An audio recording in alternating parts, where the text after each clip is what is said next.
Bem, com muito prazer recebendo no meu canal Paulo Nogueira Batista Júnior. Paulo Nogueira Batista Júnior, economista, conhecido de muitos nos debates econômicos desde os anos 80. Eu, por exemplo, que sou da história, mas antes fiz economia, não acabei, fui fazer história depois, mas sempre acompanhei nos debates, nas grandes polêmicas que foram travadas sobre os rumos da economia brasileira.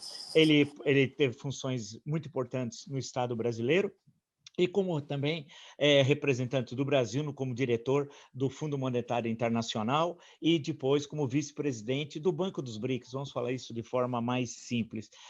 Primeiro, agradeço muito você ter aceito o convite e coloca a seguinte questão que está no seu livro, você já diz logo de início.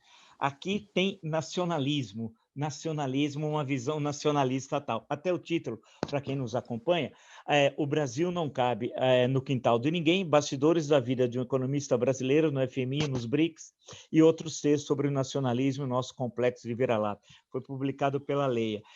Eu pergunto, então, ao senhor, é possível, no mundo global, falar ainda em nacionalismo econômico, ou isso é algo descartado, como dizem alguns, tendo em vista as cadeias de produção, que não existem mais fronteiras, que o Estado Nacional está em crise? Como é que o senhor vê isso? E obrigado por ter aceito o convite.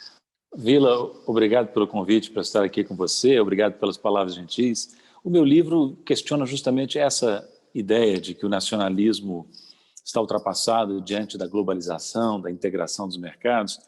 Eu constato, desde sempre, desde que me entendo por gente, e continuo a constatar que os grandes estados são aqueles que defendem o interesse nacional. É claro que não é uma defesa cega. Por exemplo, o nacionalismo que eu prego, que defendo nesse livro, O Brasil não cabe no quintal de ninguém, é um nacionalismo aberto. Aberto a influências externas, aberto à cooperação internacional, até porque muitos dos desafios que as nações enfrentam hoje são de natureza transnacional, por exemplo, a questão da pandemia, por exemplo, a questão climática. Né? Então, o nacionalismo moderno é um nacionalismo que não exclui, não antagoniza a cooperação internacional, nem é necessariamente agressivo, né? Embora muitas vezes tome essa forma. O meu nacionalismo é um nacionalismo, portanto, internacionalista, se eu posso usar esse oxímoro, né? Porque o Brasil não é um país fechado, nunca será. É um país que cresceu, se surgiu historicamente, você como historiador sabe melhor do que eu, já com uma nação parte de um processo de abertura da civilização europeia para o resto do mundo, e o Brasil vai continuar sendo aberto, né? Essa dicotomia aberto-fechado é muito simplória, não é disso que se trata. Trata-se de como definir a nossa inserção de maneira soberana. Ou você acha que os Estados Unidos não são nacionalistas? São, sempre foram. Com Trump, esse nacionalismo ficou muito mais aberto, exacerbado, mas sempre foram nacionalistas e não seriam o país bem-sucedido que são, de um modo geral, a grande potência que são, se não tivessem sido nacionalistas lá atrás, né? Desde a sua origem como nação independente. É um longo tema esse nacionalismo que eu exploro no livro, mas é um tema muito importante para o Brasil, um nacionalismo que seja sutil, que seja aberto às influências externas, mas que as absorva de maneira criativa. Né?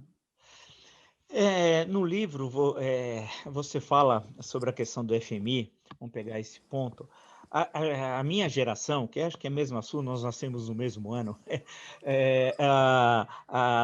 essa questão do FMI, sempre, quando se falava em FMI, desde quando eu era pequenininho, estava em São José do Rio Preto, houve no governo JK já problemas com o FMI, a gente já falava o que é isso tal. E depois, mais à frente, o FMI sempre teve uma visão muito negativa aqui no Brasil, que significou arroxo salarial, né?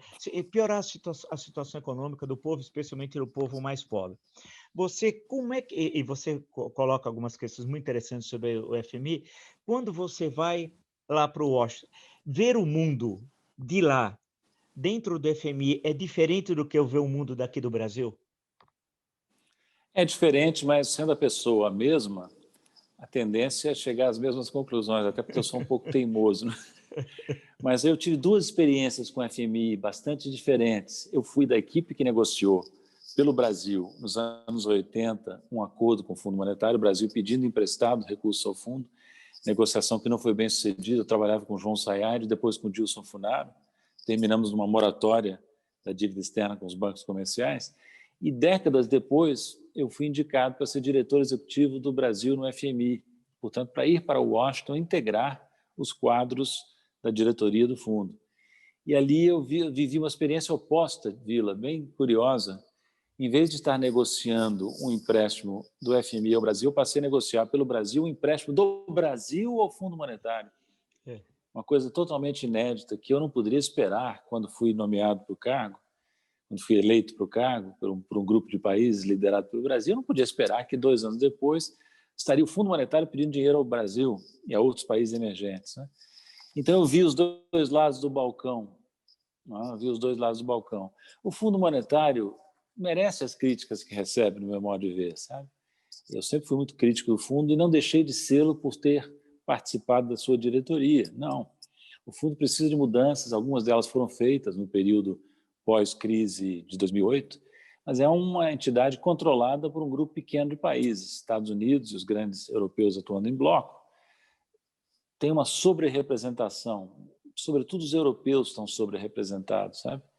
Então, o FMI e o Banco Mundial, criados em Bretton Woods, em 46, não fizeram uma atualização completa, porque o século XXI é muito diferente do século XX, ou da segunda metade do século XX. E os emergentes, China, Rússia, Índia, Brasil e outros países, África do Sul, não têm uma representação adequada no Fundo Monetário. Eu explico isso no livro. Nossa luta pela reforma do fundo, que não foi fácil, cobrou um preço alto contra os bastidores dessa luta, né? E por isso, aliás, Vila, que nós criamos os BRICS. Os BRICS foram criados porque esses grandes países emergentes, Brasil, Rússia, Índia, China e depois a África do Sul, que entrou depois, não se sentem suficientemente representados na governança internacional. Então nós criamos um caminho próprio. Chegamos a criar um banco, esse banco dos BRICS que você mencionou na apresentação, e um fundo monetário dos BRICS, do qual também participei na negociação desse fundo. E é muito interessante essa experiência. Agora, não é fácil, viu? Porque o mundo é muito... Nós falamos, eu falei, né? O Brasil tem que ser aberto ao mundo, tem que ser aberto a influências externas, mas nem sempre a gente encontra nos países avançados, americanos, europeus, uma disposição real de dialogar em bases iguais. Eles são muito prepotentes, são acostumados a mandar no mundo. E foi muito difícil essa experiência para mim. Inclusive, pessoal, eu conto no livro os processos de lawfare que eu sofri, tanto em Washington como depois em Xangai. Processos assim pesados de acusações infundadas, tentando me derrubar.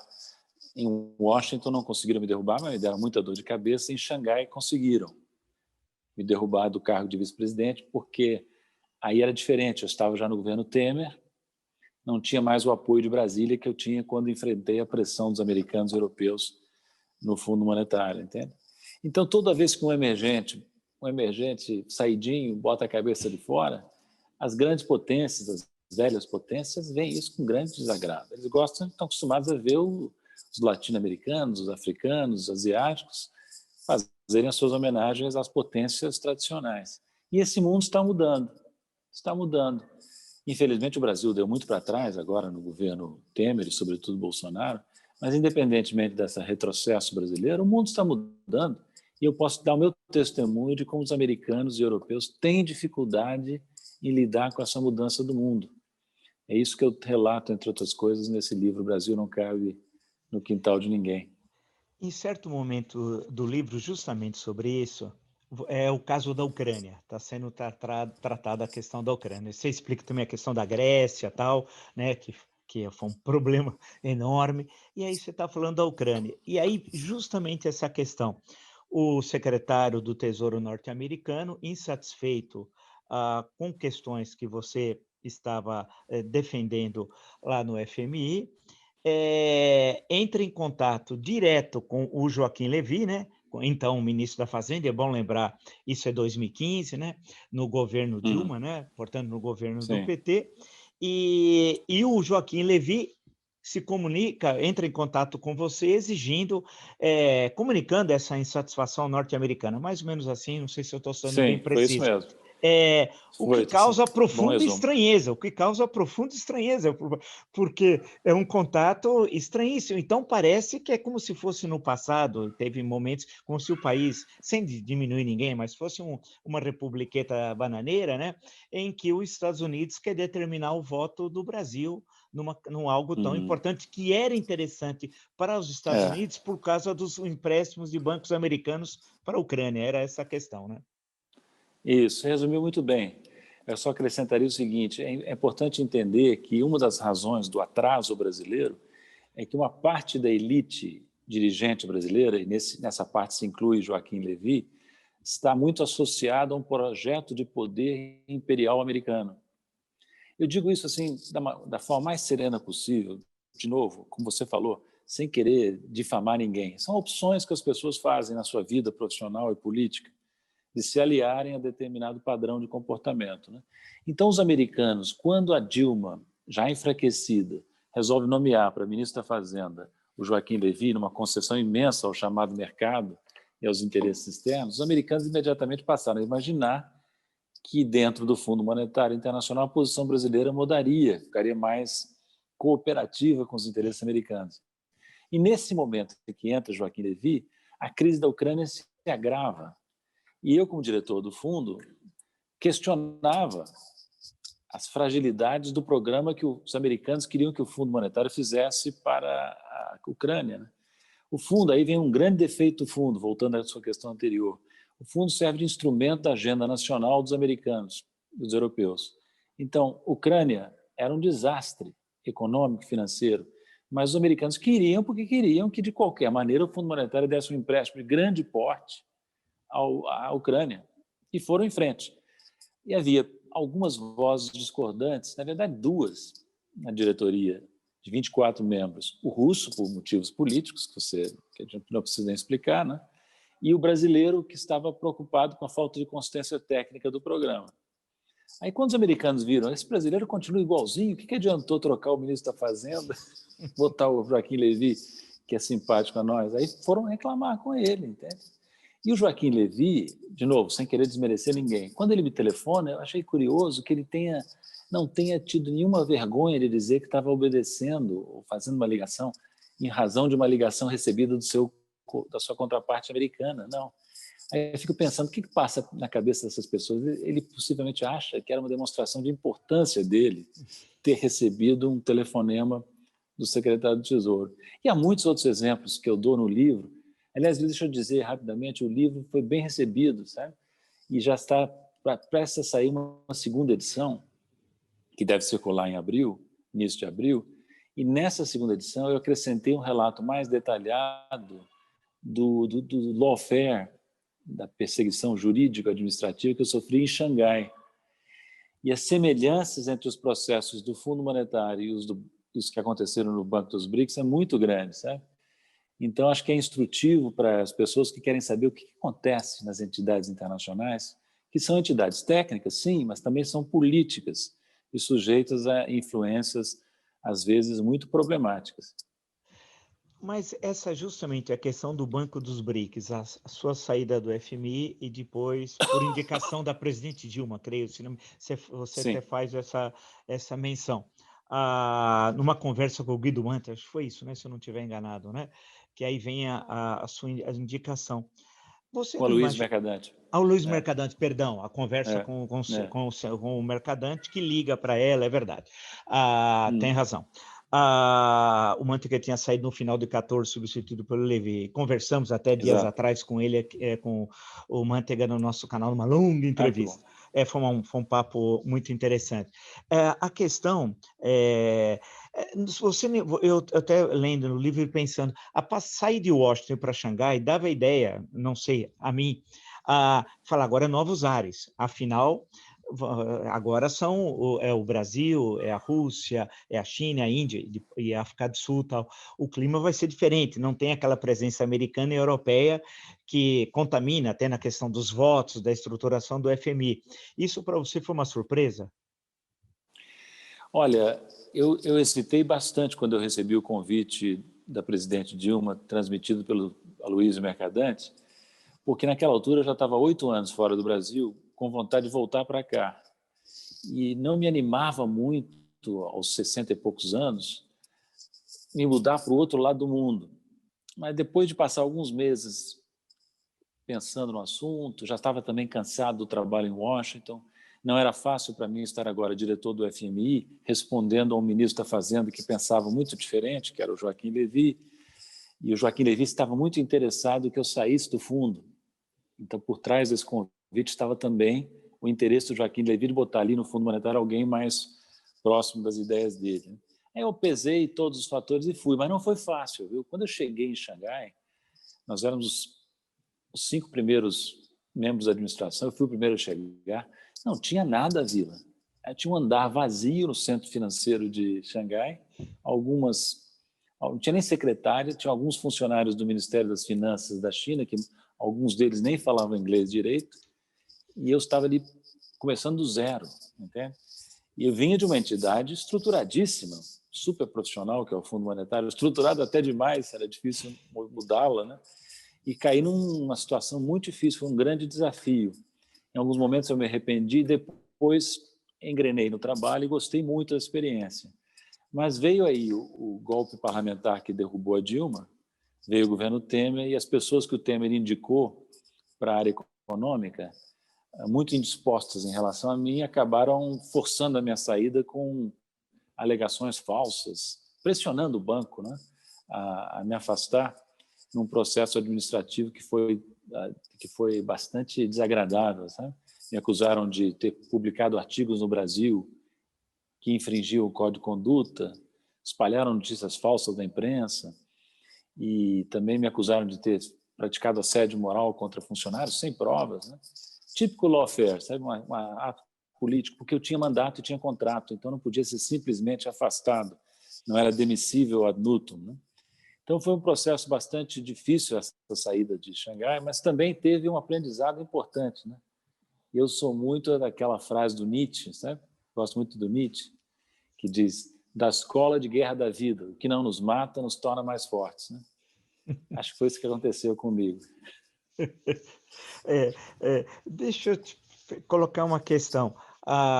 Estava até vendo publicações suas recentes na imprensa e está sendo aprovado aí, né? O projeto estava no Senado, foi para a Câmara aprovando a independência do Banco Central, né? Vamos pegar uma questão bem contemporânea.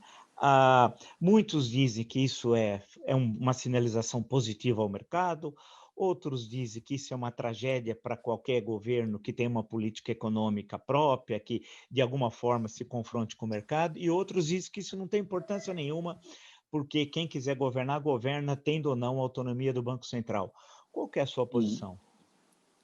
Olha, todas as 3 opiniões que você resumiu, todas elas têm um elemento de verdade, sabe? De fato, é uma sinalização que o mercado acolhe bem. De fato, é uma dificuldade para um governo que assume, herdando a diretoria do Banco Central, o presidente e diretores, indicado por um governo anterior, que pode ser muito diferente em termos de orientação. E também é verdade que a medida não é uma mudança tão radical, porque o Banco Central já era muito independente. Foi uma formalização dessa autonomia que o Banco Central já tinha. Eu, de qualquer maneira, me situo assim, acho que não foi uma boa ideia. Não foi uma boa ideia porque o Banco Central, a meu ver, já era independente demais, viu?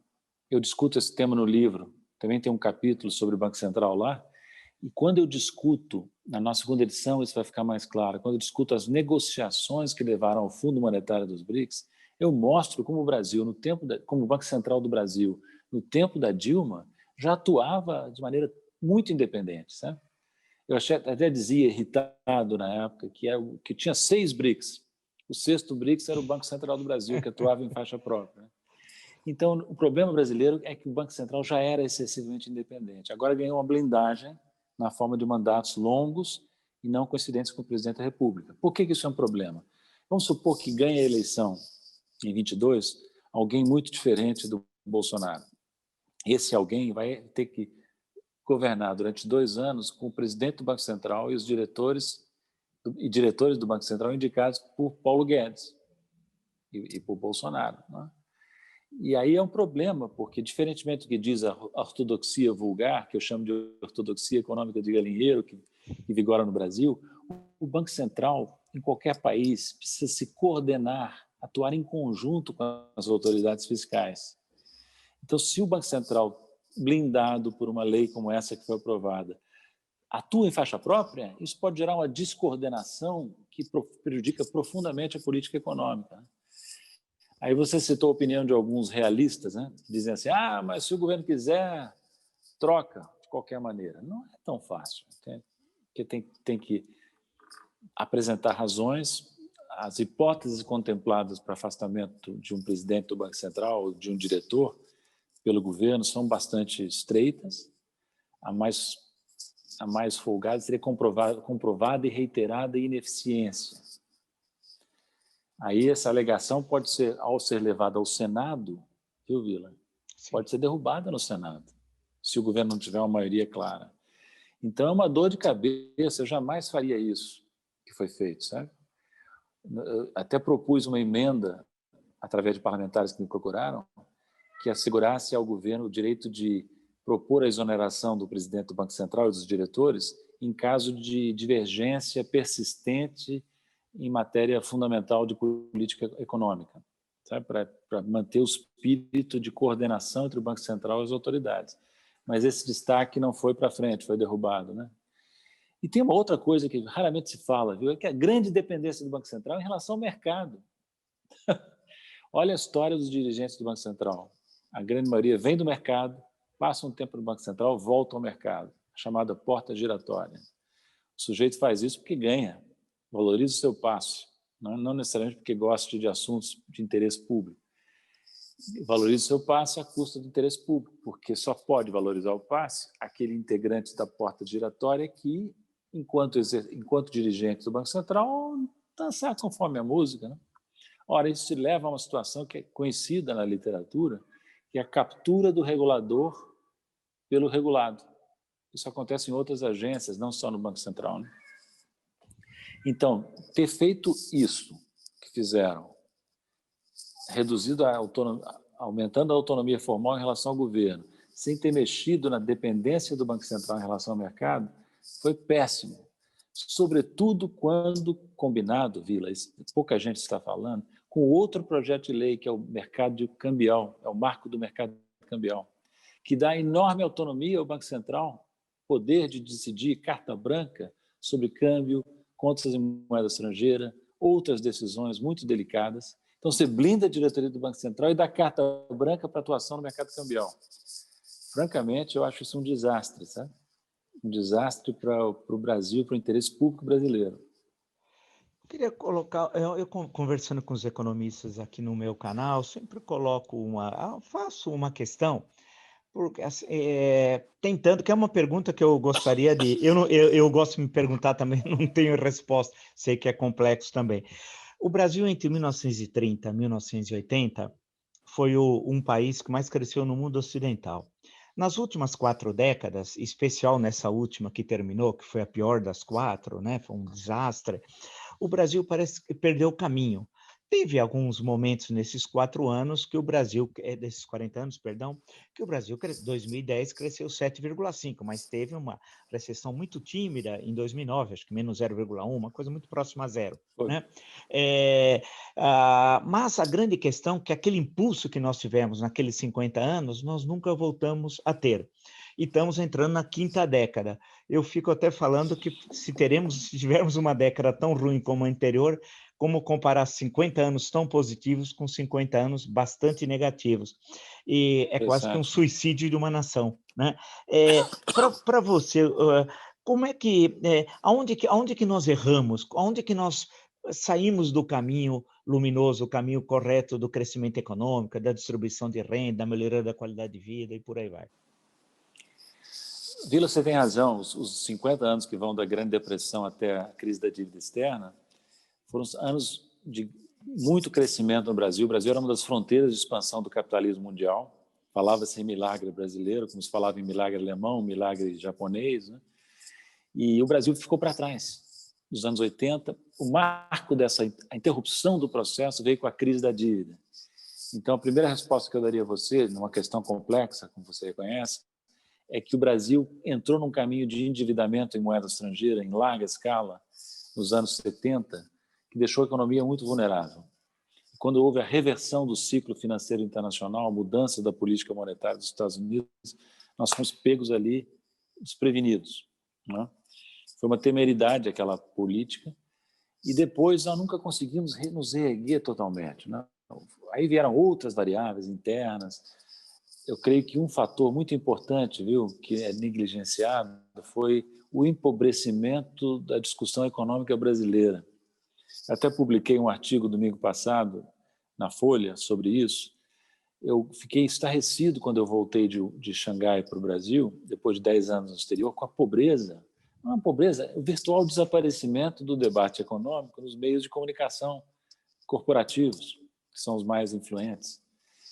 O brasileiro é submetido a um ponto de vista único, que é uma ortodoxia defasada, sabe? Por exemplo, nessa questão do Banco Central, era uma moda nos anos 90, mas já não é mais nos países avançados, que já se percebeu que o Banco Central precisa estar muito estreitamente ligado ao resto da política econômica. Então, agora que a moda já está passando, o Brasil embarca nela com fervor do cristão novo, né? E esse é apenas um exemplo. A quantidade de ideias ultrapassadas que o pessoal... E o Paulo Guedes, viu? Sem querer fulanizar, mas dando nome aos bois, Paulo Guedes é notável nesse aspecto. Ele traz uma agenda ultrapassadíssima, que é a agenda de Chicago dos anos 70. Ninguém acredita nessa agenda.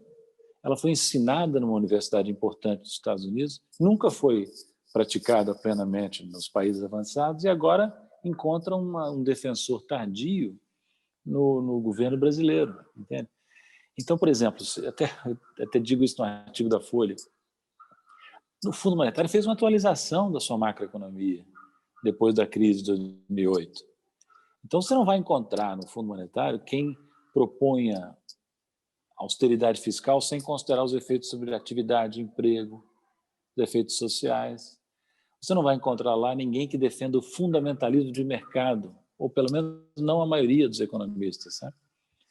E mais, olha, eu vou te dizer, a discussão sobre regras fiscais, disciplina fiscal, é enorme no Fundo Monetário, no mundo inteiro. Eu nunca vi, em toda a minha experiência de diretor do Fundo Monetário, de economista que estuda essas questões, eu nunca vi uma regra tão simples, tão simplória, para dizer claro, como essa do teto constitucional, que o governo Temer deixou. Uma barbaridade, porque eles congelam, em termos reais, por 20 anos, a maior parte do gasto, quase a totalidade do gasto primário do governo. Aí acontece o que está acontecendo. As circunstâncias mudam, a flexibilidade se torna necessária e o governo bate no teto. No ano passado só não bateu porque o teto foi suspenso, efetivamente. E agora está se debatendo com essa questão de como acomodar as demandas inadiáveis dentro de um teto que se mostra estreito demais.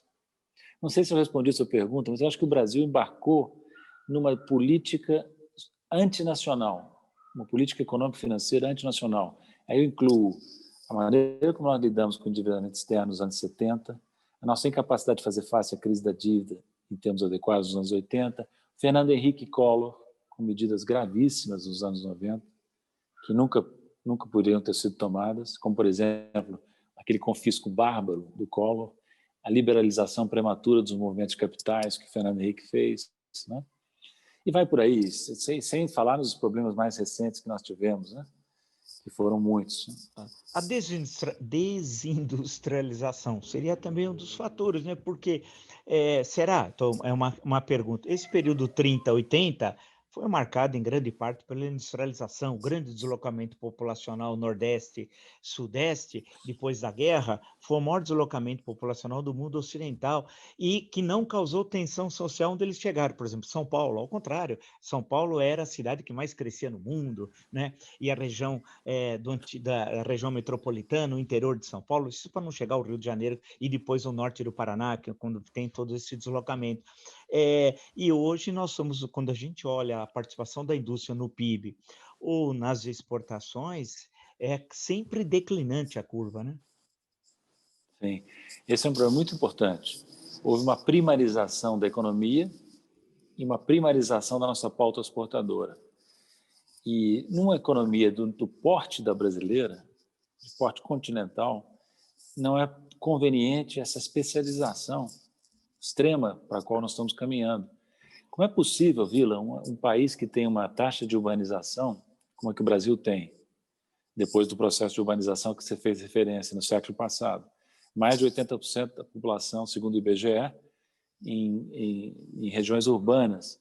Como é possível que uma população desse tipo dependa exclusivamente do setor agropecuário e de serviços e deixe a sua indústria minguar?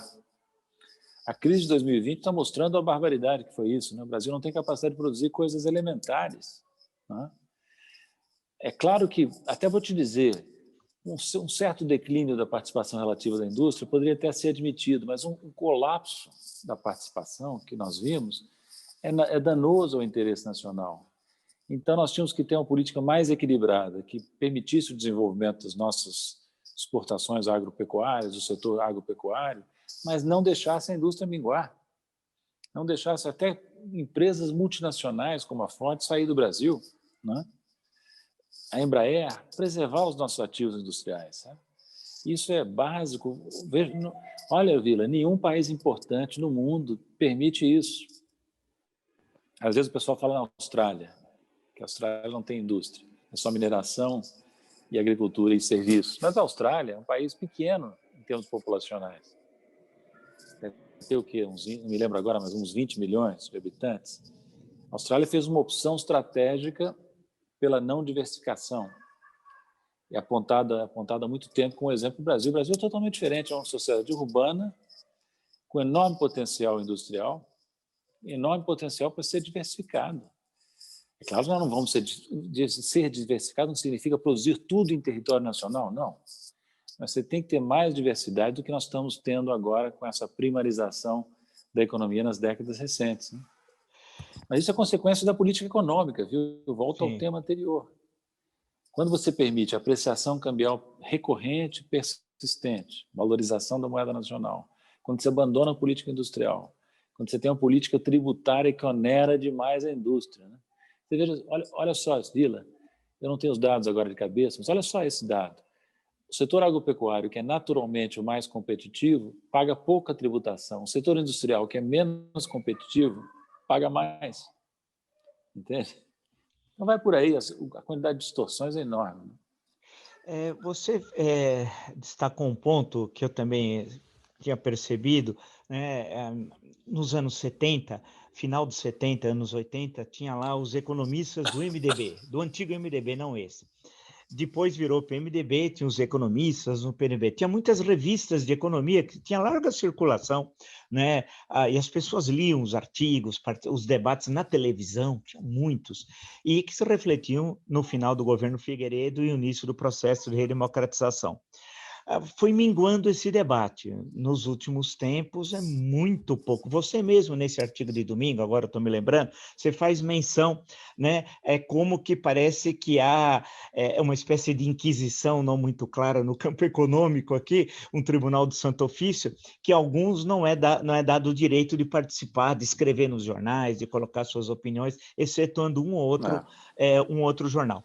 Agora, e isso pode explicar essa dificuldade que nós temos até no campo econômico. No campo político também eu vejo isso, né? Aqueles grandes debates, tal, nós perdemos, e também perdemos, infelizmente, lideranças, né? E esse momento histórico, a gente está vendo isso, aquelas grandes lideranças. Não é até outro dia, conversando com a Dora Kramer aqui no meu canal, ela dizia, mas não seja tão nostálgico, você está parecendo o Vilas Boas Corrêa, que dizia assim, Câmara boa é quando tinha o Aliomar Baleeiro, o Adalto Lúcio Cardoso, não vem com síndrome de Aliomar Baleeiro. Eu falei, não, tudo bem, nós nunca fomos uma grande maravilha, como outros também não foram na representação política, mas em média era melhor. E aí, estamos nessa terceira década, como enfrentar na sua área, no campo econômico, esses desafios? Qual seria, na sua leitura, alguns pontos essenciais, pensando na ideia que você também falou, ninguém mais fala em projeto. Antigamente, você entrava nas livrarias, mesmo nos sebos, quando era possível ir, né? Você tinha, nos anos 50 e 60, os livros de projeto nacional, da direita, do centro, da esquerda. Isso foi sumindo, quase que não tem mais. Como sair agora dessa situação que nós estamos?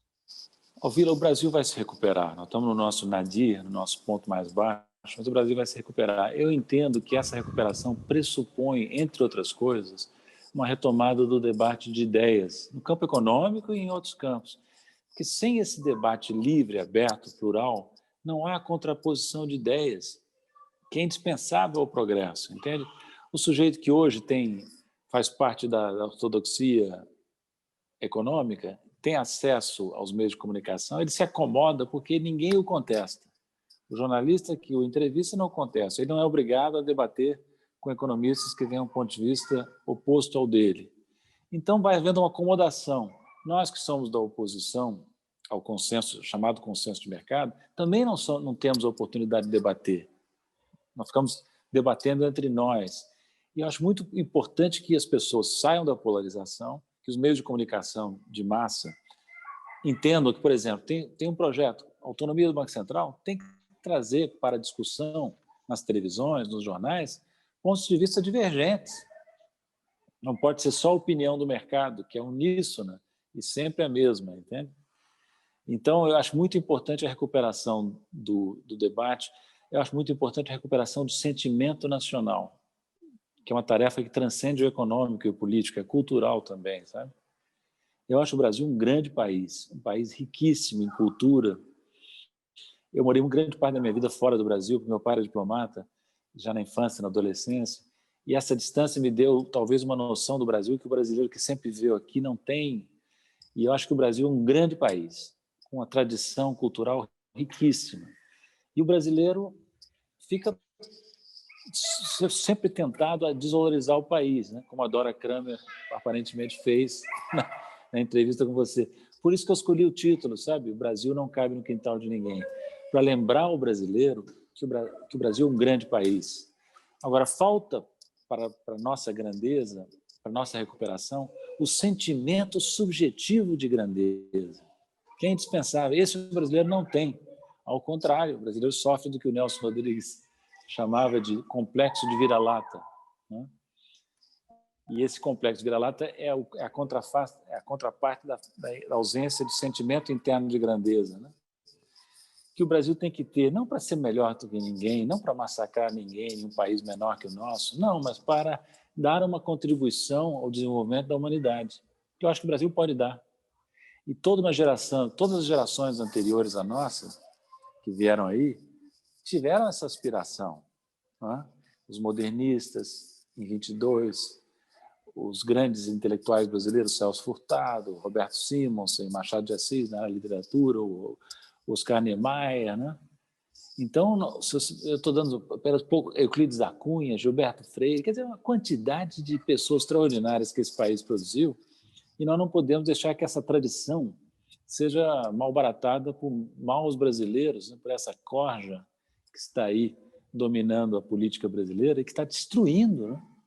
Estão ativamente, declaradamente destruindo, sem saber o que vão botar no lugar. Então, eu acredito muito na recuperação do Brasil. Vou te dizer, Vila, só uma coisa positiva. Apesar desse ambiente tão ruim, eu fiquei impressionado nos últimos 3 anos, depois que eu voltei de Xangai, com a quantidade de jovens brasileiros em várias áreas, economia, história, relações internacionais, que me procuram, com os quais eu interajo. Gente muito boa, muito criativa, disposta a lutar, disposta a fazer um trabalho sério, sabe?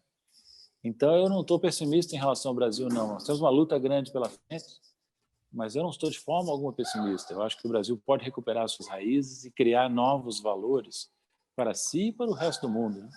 Nós temos tamanho para isso. Legal. Olha, agradeço muito o Paulo Nogueira Batista Júnior, Brasil, e autor, entre outros livros, né, do Brasil Não Cabe no Quintal de Ninguém, bastidores da vida de um economista brasileiro no FMI e nos BRICS, e outros textos sobre o nacionalismo, nosso complexo de vira-lata, conceito rodriguiano. Vamos esperar que, já que estamos lembrando do Nelson Rodrigues, esperar que o sobrenatural de Almeida também apareça na política, porque isso acaba ajudando. São aquelas surpresas, né, que tinha no futebol e que pode também ter na política. Agradeço muito e uma outra oportunidade nós podemos conversar. Muito obrigado por você ter aceito o convite. Foi um prazer, Vila. Até a próxima. Um abraço. Até a próxima. Um abraço.